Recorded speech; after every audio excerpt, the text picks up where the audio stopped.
Scale inhibitor অথবা inhibitor নামেই পরিচিত। এটা আসলে ইয়ারলি একটা বিষয় যেটা সেন্ট্রাল হিটিংয়ের ভেতরে আমরা অ্যাড করি আর কি। তো এটার অনেক বেনিফিট আছে, সেই সমস্ত ডিটেলস আমি আমার ভিডিওর সঙ্গে যে লিটারেচার দিয়েছি ওখানে আছে, বাকিটুকু আমি বলার চেষ্টা করছি। এটা হচ্ছে সেন্ট্রাল হিটিং সিস্টেমে আমি আজকে যে দুটো বাসায় করছি, দুটো বাসাই মানে ওয়েল মেনটেইন বাসা।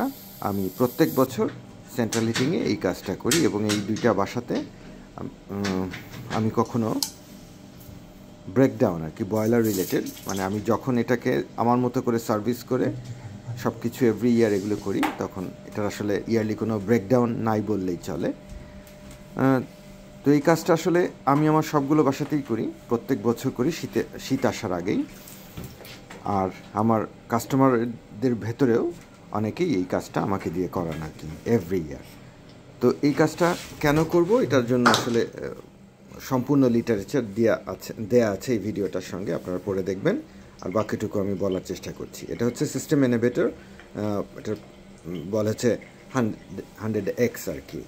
তো এটা সিস্টেমে দিতে হয় যেহেতু সেন্ট্রাল হিটিংটা চলে হচ্ছে হট ওয়াটার সার্কুলেশনের মাধ্যমে এবং সমস্ত কম্পোনেন্ট যা আছে এগুলো হচ্ছে মেটাল অথবা আয়ন কিংবা এই ধরনের কোনো কিছু যেটা ওয়াটারের সঙ্গে আসলে কখনোই ভালোভাবে যায় না আর কি। দীর্ঘদিন ওয়াটার এর ভেতরে থাকলে করোশন হয় এবং এর ভেতরে স্লাজ জমে, বিভিন্ন ধরনের ম্যাগনেটাইট জমে আর কি। তখন যে মেইন আমাদের হিটিং কম্পোনেন্ট এখানে হচ্ছে বয়লার, গ্যাস বয়লার। সেই গ্যাস বয়লারের ভেতরে যে কম্পোনেন্টগুলো থাকে হিট এক্সচেঞ্জার এবং বিভিন্ন যে প্রক্রিয়ার মাধ্যমে এই জিনিসটা আসলে হিটিংটা সম্পন্ন হয় আর কি। তো এর ভেতরে আসলে খুবই মানে ন্যারো স্পেস থাকে যার ভেতরে এই হিটেড ওয়াটারটা সার্কুলেট করে। তো যেহেতু যদি এটাকে আমরা ট্রিট না করি এভরি ইয়ার, তাহলে এই গুলো আসলে ব্লকেজ তৈরি করে এবং ইভেনচুয়ালি বয়লার ফেল করে, বিভিন্ন এক্সপেন্সিভ ব্রেকডাউন তখন হয়, কম্পোনেন্ট রিপ্লেস করতে হয়। তো সেন্ট্রাল হিটিংয়ের এই আমি যেটা করছি এটা একটা কম্বি সিস্টেম। এই কম্বির ভেতরে কি করে এই 1 লিটার ইনহিবিটর ডোজ আমরা অ্যাপ্লাই করব, এটা হচ্ছে সবচেয়ে সহজ পদ্ধতি। হচ্ছে কয়েকটা জায়গা আছে, সেই জায়গা থেকে আমরা আসলে এই ডোজটা করি। সেটা হচ্ছে ফিল্টারের ভিতর থেকে করি, তারপরে ফিল্টার, রেডিয়েটারের যে কোনো একটা কিছু খুলে সেখানে। আর যদি এটা সিস্টেম বয়লার হতো তাহলে আমরা লফটে যে এফএনই ট্যাঙ্ক আছে সেখানে আমরা দিয়ে দিই। তবে কম্বি বয়লারের ক্ষেত্রে সবচেয়ে আমার কাছে মনে হয়, মানে আমি এটা সবচেয়ে বেশি প্রেফার করি, কোনো কিছু ড্রেন না করে জাস্ট রেডিয়েটারটাকে, অবশ্যই fresh water, yearly fresh water যখন আমরা দেব, তারপরে এই যে টাওয়াল রেডিয়েটার যেটা থাকে যে কোনো ভার্টিক্যাল রেডিয়েটারে, ওটাকে আমি সাইফনের মাধ্যমে 1 লিটার বের করে ফেলি এবং যেহেতু এই ইনহিবিটরটা হচ্ছে একটা কন্টেনারে থাকে হচ্ছে 1 লিটার, ওই 1 লিটার আমি অ্যাড করে দিই আর কি। এভাবে আসলে খুবই সিম্পল, সামান্য কয়েকটা মিনিটের। অনেকেই আমরা সাইফন পাইপ দিয়ে মুখ দিয়ে টান দেই, কিন্তু এটা কখনোই করা উচিত না। কারণ হচ্ছে এই সেন্ট্রাল হিটিংয়ের যে ওয়াটারটা, এটা হচ্ছে ক্যাটাগরি 4 ওয়াটার।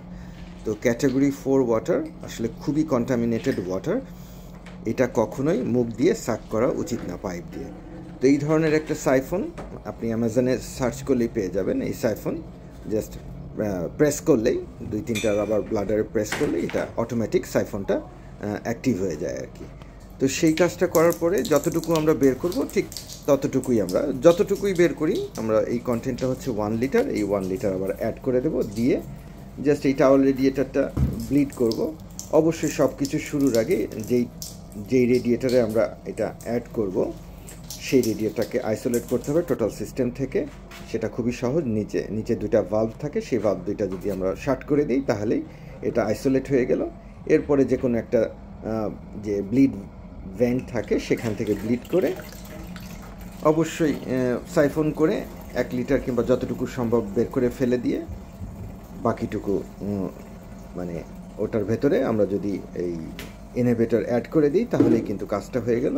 ঠিক রিভার্স ওয়েতে যখন ইনহিবিটর অ্যাড করা হয়ে গেল তখন এই এটাকে আবার ভেন্টটা বন্ধ করে দিয়ে রেডিয়েটারের যে বাল্ব সেটা ওপেন করে ব্লিড করে সিস্টেম রান করে দিলেই পুরো সিস্টেমের ভেতরে এই 1 লিটার কেমিক্যালটা অ্যাড হয়ে গেল। এটার করলে কি হয়, এটা আসলে সম্পূর্ণ মানে পুরো সিস্টেমটাকে সে প্রোটেক্ট করে। সেই প্রোটেকশন হচ্ছে স্লাজ থেকে, লাইম স্কেল থেকে, বিভিন্ন ধরনের ম্যাগনেটাইট থেকে, এগুলো বিল্ড আপ হয় না। এবং যে আমরা যে প্রেশাস গ্যাস বার্ন করে বাসা গরম করছি, হিট তৈরি করছি, সেটার জন্য হিট ট্রান্সফারটা খুব মানে সুন্দর হয় আর কি। কারণ এই স্কেলগুলো হিট ট্রান্সফারের ক্ষেত্রে একটা ব্যারিয়ার তৈরি করে সিস্টেমের ভেতরে, যেটা এই ইনোভেটর ওই ব্যারিয়ারটা বিল্ড আপ করতে মানে সবসময় প্রহিবিট করে আর কি। তো এটা খুবই সিম্পল একটা জব, মাত্র 15 পাউন্ডসের একটা কন্টেনার। যে কোনো মানুষের পক্ষে, একজন ভালো হাউসকিপারের জন্য এটা জিনিসটা জানা খুবই জরুরি। Thank you very much.